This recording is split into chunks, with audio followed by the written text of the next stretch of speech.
नमस्कार. मी शेतकरी सुरेंद्र गोविंदराव आंबोरे, राहणार ताडकळस, तालुका पूर्णा, जिल्हा परभणी.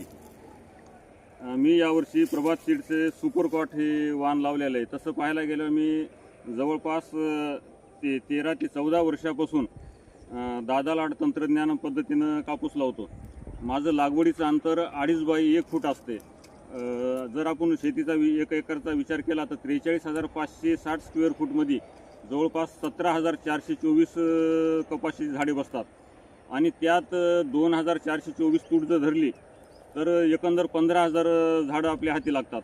तर एका झाडाला आपण 25 बोंडाचा जर विचार केला तर आणि एक बोंड जर 4 ग्रॅमचं धरलं तसं सुपर कॉटचं बोंड 6-6.5 ग्रॅमपर्यंत आरामात बसू शकते. परंतु आपण 4 ग्रॅमचा जर विचार केला तर 25-100 ग्रॅम कापूस एका झाडापासून आपल्याला मिळते. 100 ग्रॅम गुणिले 15,000 म्हणजे जवळपास 15 क्विंटल कापूस तुम्ही 31 डिसेंबरपर्यंत काढू शकतात.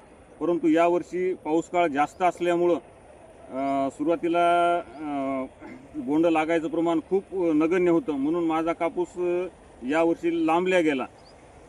आजही मला पहिली वेचणी 13 क्विंटल 45 किलोची झाली ना आज जवळपास 2.25 एकरमध्ये 30 ते 40 क्विंटलच्या घरात कापूस निघण्याची अपेक्षा आहे. धन्यवाद.